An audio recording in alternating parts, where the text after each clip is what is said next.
The coffee was still hot when it hit her skin. Clara Bennett did not scream.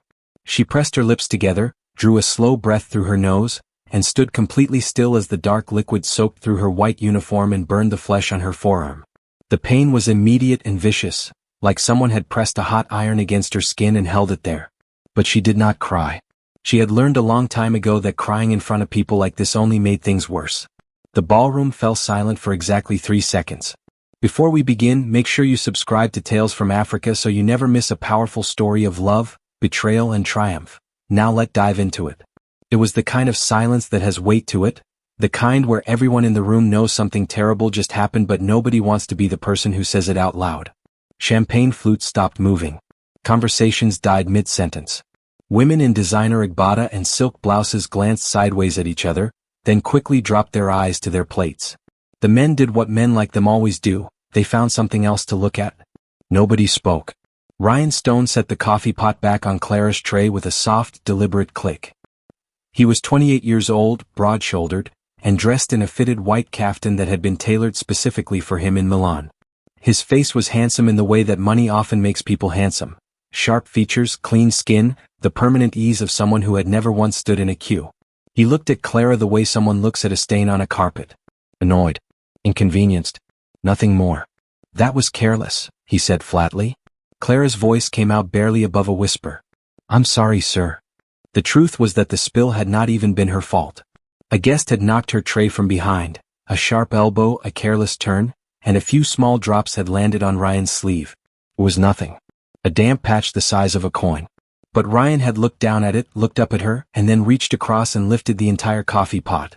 He had poured it slowly, almost carefully, right down her forearm. The whole room had watched him do it. This was the Stone family's annual charity brunch, held every year at their estate in Lekki, Lagos, where the city's wealthiest families gathered in beautiful rooms to write checks for the poor and feel good about themselves. The waitstaff moved around them quietly, invisibly, the way shadows move. Clara had worked this event for 3 years. She knew how to disappear. But today she could not disappear.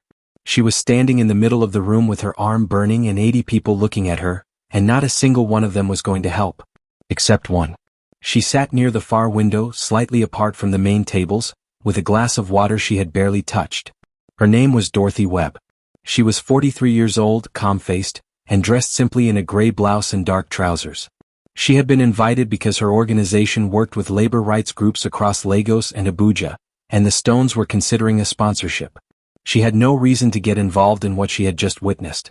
But Dorothy Webb had a very specific habit. When she saw something that mattered, she wrote it down. She reached into her bag now and pulled out a slim notebook. She uncapped her pen. And she began writing. The time, the location, the name she had heard someone call him, the details of what she had seen with her own 2 eyes. Clara did not notice the woman by the window. She was focused entirely on keeping her face still, keeping the tray level, and getting out of the room before the burning in her arm made her knees give way. She made it to the kitchen hallway before she finally let herself lean against the wall and close her eyes.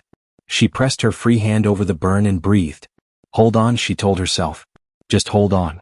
She had a mother at home in a hospital bed in Port Harcourt. She had 2 younger brothers whose school fees were due at the end of the month. She had exactly one job and it was in that ballroom and she could not afford to lose it. So Clara Bennett straightened her back, fixed her uniform and walked back through that door. She did not know that the quiet woman by the window had already written down everything, and had already made a decision that would change both their lives forever. What had Dorothy Webb written in that notebook, and what was she planning to do with it? Clara Bennett had a routine she followed every night after work. She would take the last bus from Lekki to the mainland, find a seat near the window, and spend the 40-minute ride doing absolutely nothing. No phone. No music. Just the dark Lagos streets sliding past the glass while her body slowly remembered how to relax. It was the only quiet she got in a day that started at 5 in the morning and rarely ended before 10 at night. That evening, she sat with her burned arm resting on her lap, wrapped loosely in a strip of cloth a kitchen worker named Funmi had torn from a clean towel. Funmi had pressed ice against the burn without being asked, without saying much, just a quiet, steady kindness that Clara had almost cried over. Almost. The burn hurt. But what hurt more was the memory of standing in that room while 80 people looked at the floor. She pressed her head against the cold bus window and thought about her mother. Grace Bennett had been sick for 14 months.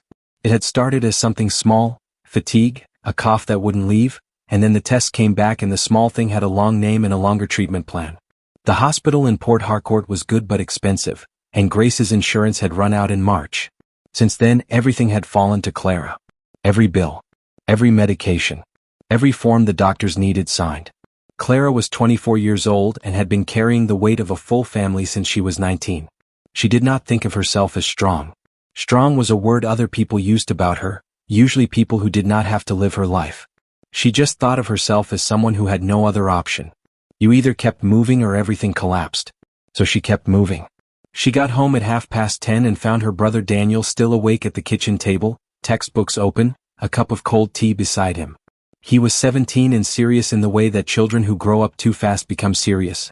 Not sad exactly, but careful. Like he was always thinking 3 steps ahead. "How was it?" he asked without looking up. "Fine," Clara said.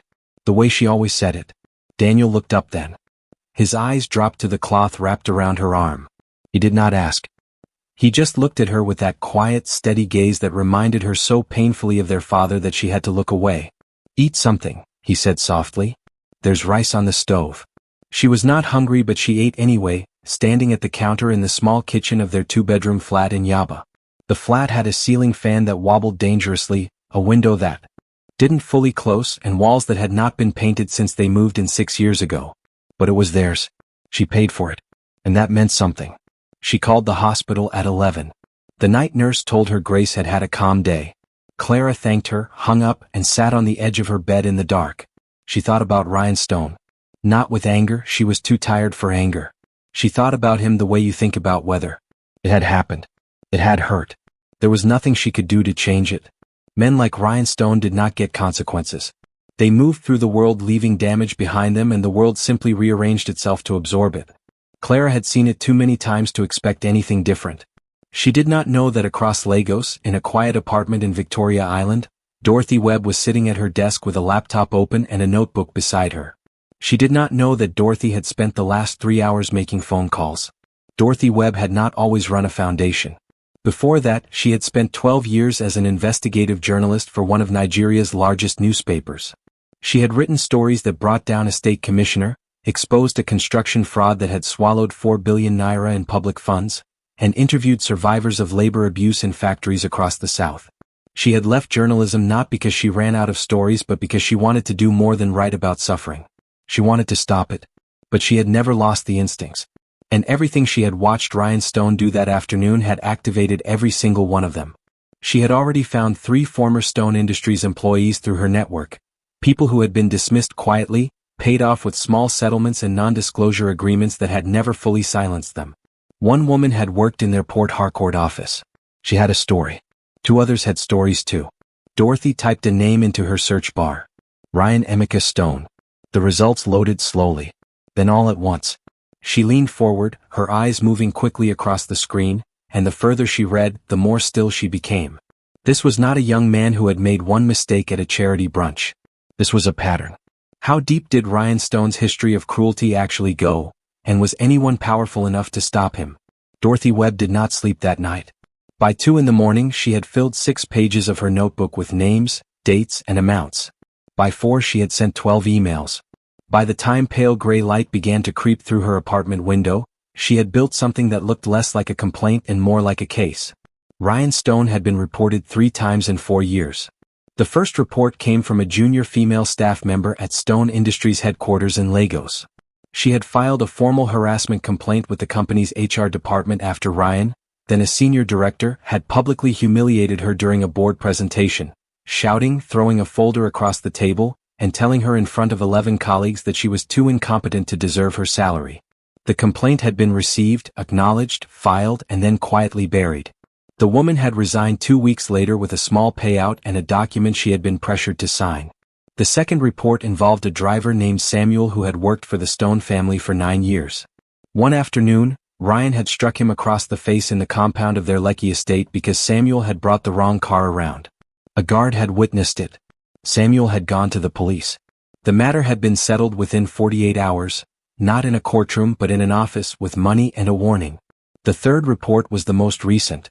6 months ago, A restaurant in Victoria Island had quietly banned Ryan Stone from their premises after he had thrown a glass at a waiter during a private dinner. The restaurant had said nothing publicly.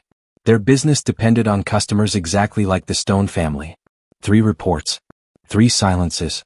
3 people whose pain had been purchased and locked away. Dorothy closed her laptop and looked out at the morning. She thought about Clara, the way she had stood in that room with her arm burning, her face completely still, absorbing something that should never have happened to her. There had been something in Clara's posture that Dorothy recognized immediately.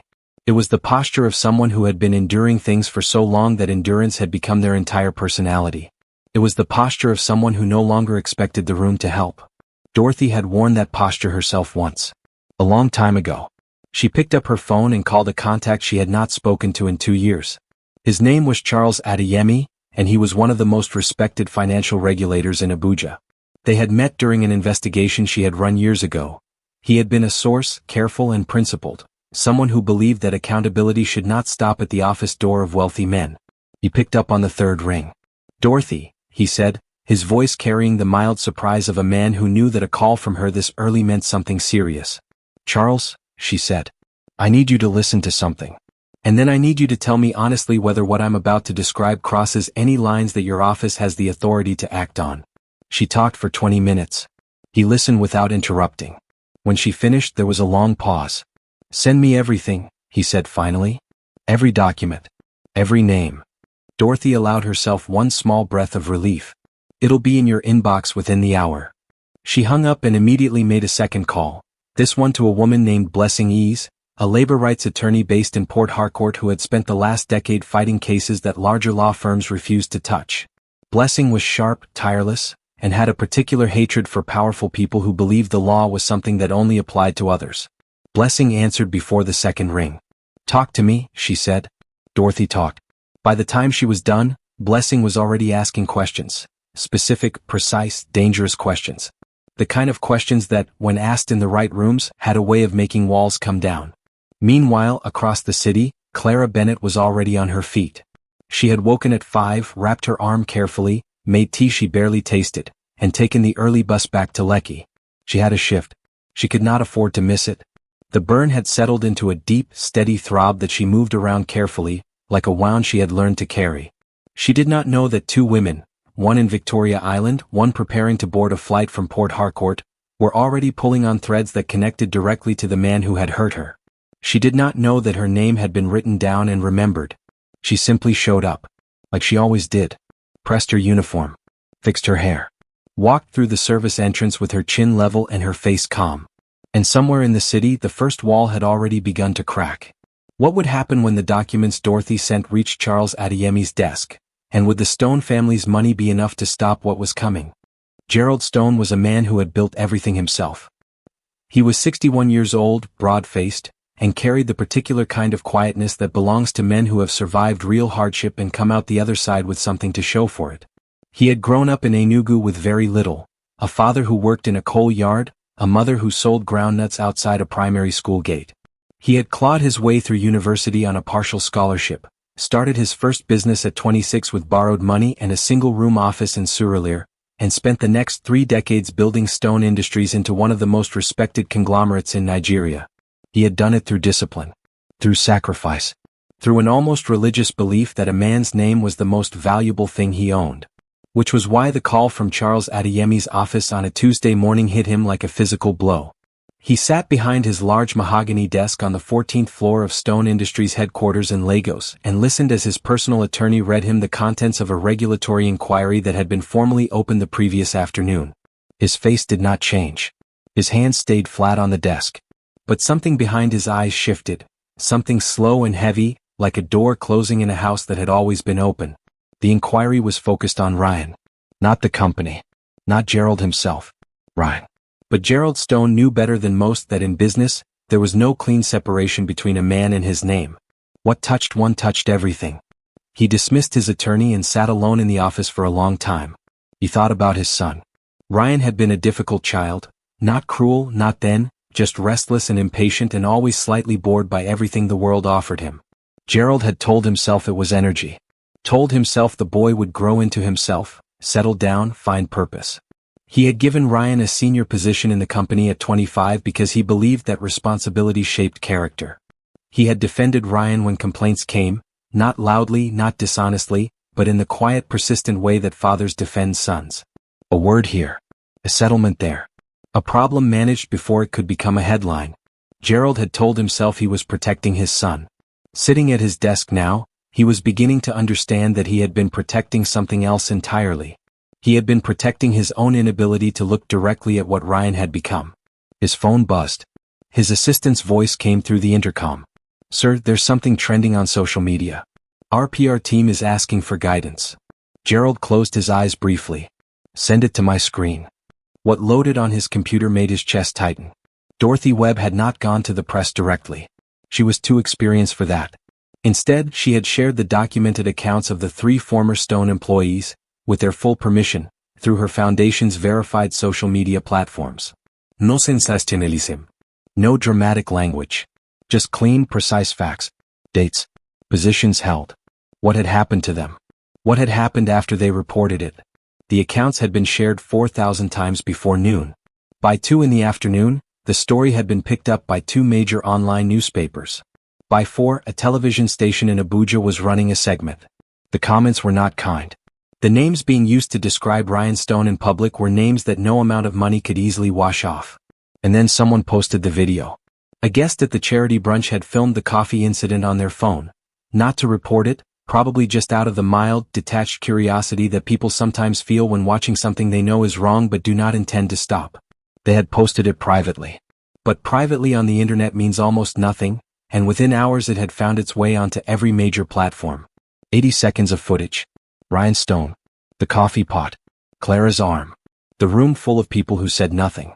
The silence of that room, captured on video, somehow made everything worse. Gerald watched the clip twice. He did not look away. That evening he called Ryan into his office. Ryan arrived looking defensive and slightly disheveled, already prepared with explanations. He started talking before he had fully sat down. The spill had been her fault, people were overreacting, this kind of thing always blew over, they had handled worse before. Gerald let him talk. When Ryan finally stopped, Gerald looked at his son for a long moment. Really looked at him, the way he realized he had been avoiding for years.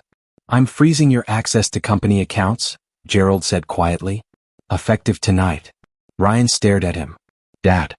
I'm not finished." Gerald's voice did not rise. It never needed to.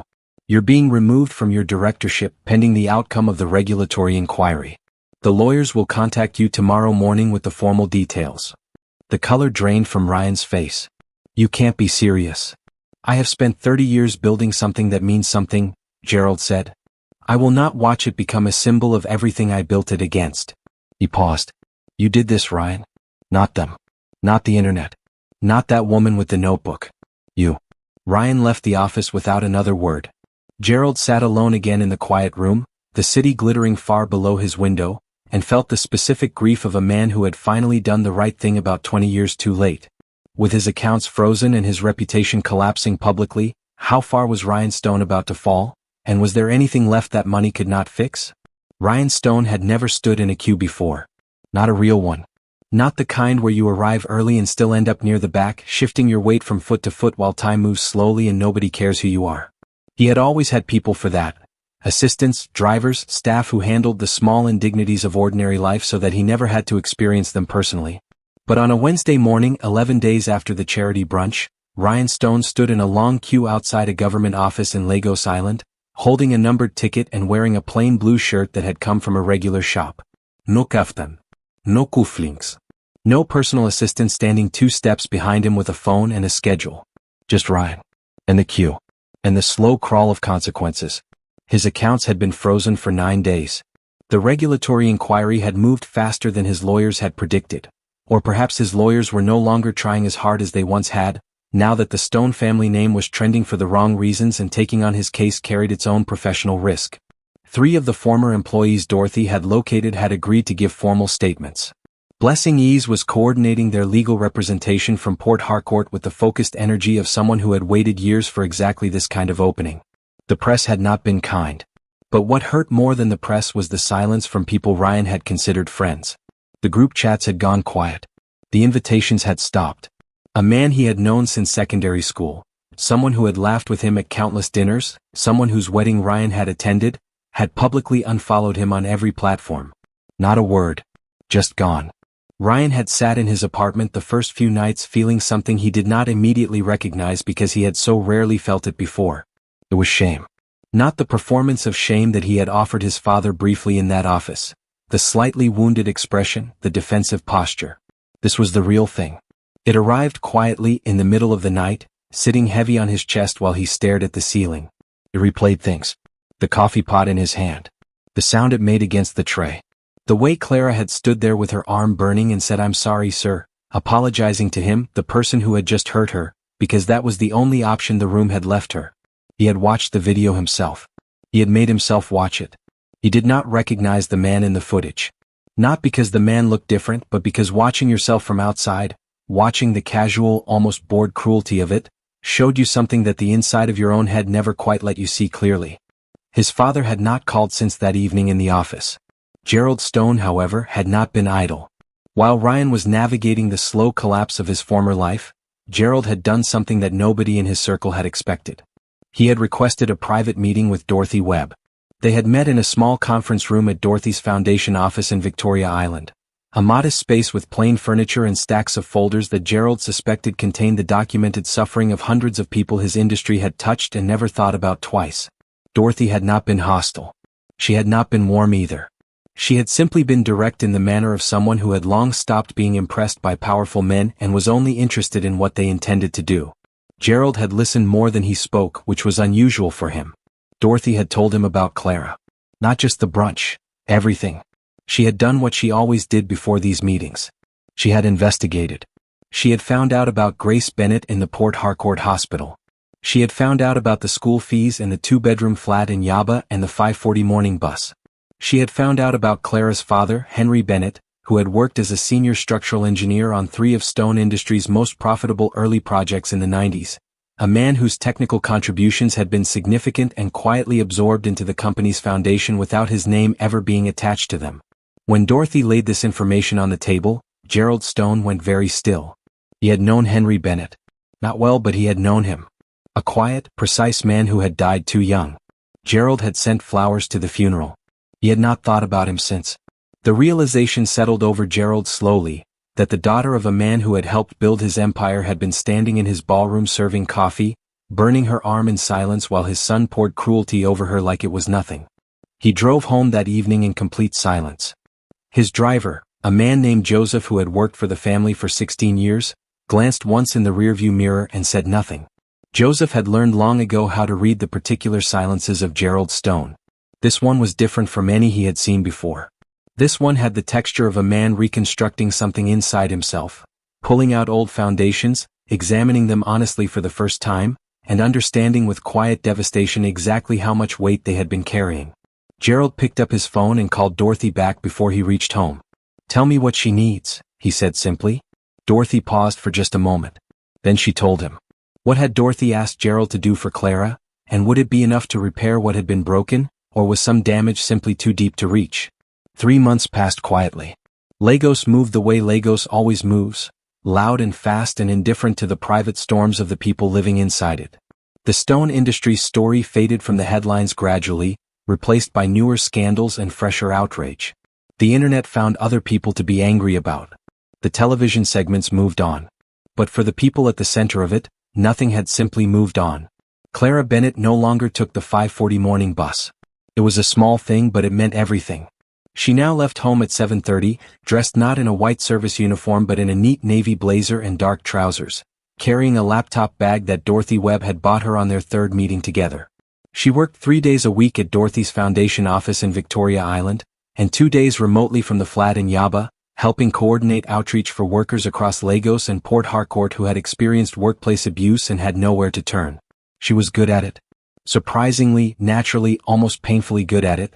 She understood these people in a way that no amount of training could manufacture. When a frightened young woman called the foundation's helpline and could barely form sentences, Clara knew exactly how to speak to her, not with rehearsed sympathy but with the quiet authority of someone who had stood in that same burning silence and survived it. She knew what it felt like to endure something in a room full of people who looked away. She knew how to say "I believe you" and mean it completely. Dorothy had recognized this gift in Clara almost immediately. She had also made sure that Grace Bennett received proper care. Gerald Stone had arranged it personally, not loudly, not as a public gesture, but quietly, through a private medical facility in Port Harcourt that had the specialists Grace needed. He had covered the outstanding bills and set up a continuing care fund. He had done it without attaching conditions or expecting gratitude. Dorothy had insisted on that, and Gerald had agreed without argument. Gerald Stone was a different man than he had been 4 months ago. Not completely different. Men of 61 do not rebuild themselves entirely. But something fundamental had shifted in him.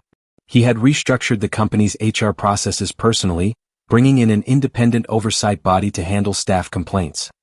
He had met with the 3 former employees whose stories Dorothy had shared and had offered each of them a formal apology, not through lawyers, not through carefully worded letters, but face-to-face in a room looking each person in the eye. 2 of them had accepted. 1 had not. Gerald had respected all 3 responses equally. He still thought about Henry Bennett. He had asked his archivist to find the original project documents from the early Stone Industries years, the ones that listed contributing engineers. Henry's name appeared on 14 major projects. Gerald was in the process of working with Dorothy to establish a scholarship fund in Henry's name for engineering students from low-income families across the South. It was not enough. He knew that. But it was real, and it was permanent, and it was something. Ryan Stone was living in a 2-bedroom flat in Surrey. His inheritance had been formally restructured, not removed entirely, but placed under conditions and timelines that his father's lawyers had drawn up carefully. His directorship was gone. His company access was gone. He was working an ordinary job at a mid-sized logistics firm in Acadia, a position he had found himself without using his father's name, because something in him had decided that using that name right now would be a kind of dishonesty he could no longer stomach. The work was unglamorous. He handled dispatch schedules and client calls and occasionally loaded inventory when they were short-staffed. His colleagues did not know who his father was. He had not told them. He had been thinking about Clara Bennett for 3 months. Not obsessively. Not in a way that centered himself. But honestly, turning the memory over quietly in his mind, sitting with the discomfort of it instead of running from it the way he had run from everything uncomfortable his entire life. He had spoken to a therapist twice a week since the month after the brunch. It had been his own decision. Nobody had required it. The therapist had told him early on that genuine change was not something you announced. It was something you demonstrated slowly through choices over time. That there was no single gesture that would balance what he had done. That he needed to stop looking for the gesture and start simply living differently. Ryan had written Clara's work address down 3 times and thrown it away twice. On a quiet Friday afternoon in November, he showed up at the foundation office. He had not planned what to say. He had decided that planning what to say was another way of making it about himself. Crafting the perfect words, the most forgivable version of events. So he arrived with nothing prepared. Just himself, plainly dressed, standing at the front desk asking if Clara Bennett was available. Clara came out to the small reception area and stopped when she saw him. She looked at him steadily. Her face gave nothing away. Ryan stood up straight. He did not rehearse. He simply spoke. He told her he was sorry. Not the reflexive sorry of someone trying to end an uncomfortable moment, but the slow, deliberate sorry of someone who had spent months understanding exactly what they were apologizing for. He told her that what he had done was wrong in a way that had nothing to do with the video or the inquiry or the consequences. He told her that he had no expectation of forgiveness and was not there to ask for it. He told her that he was trying to become someone worth less contempt than who he had been. Then he stopped talking. Clara looked at him for a long moment. The reception area was quiet. Somewhere down the hallway a phone rang and was answered. She had thought about this moment before, had imagined it sometimes late at night, what she would say, whether she would have sharp words ready, whether she would feel the satisfaction of watching him diminish. But standing here now, she felt something quieter than satisfaction. Something cleaner. She did not forgive him. He had not earned that yet, and she was not certain he ever fully would. Forgiveness was hers to give or withhold entirely on her own terms, in her own time, and she felt no pressure from anyone, not Dorothy, not Gerald, not the neat arc of a story wanting resolution, to offer it before she was ready. But she acknowledged him. "I heard you," she said simply. Then she turned, walked back down the hallway and returned to her work. Ryan stood in the reception area for a moment longer. Then he walked out into the Lagos afternoon, the heat and noise and movement of a city that had no interest in his private reckoning, and he kept walking. He had a long road ahead. He understood that now. He had only just begun to walk it. We've come to the end of today's story. I hope it touched your heart. Thanks for watching and staying with us till the end. Don't forget to like, share, and subscribe for more inspiring stories. See you in the next one. And tell us in the comments, where are you watching from?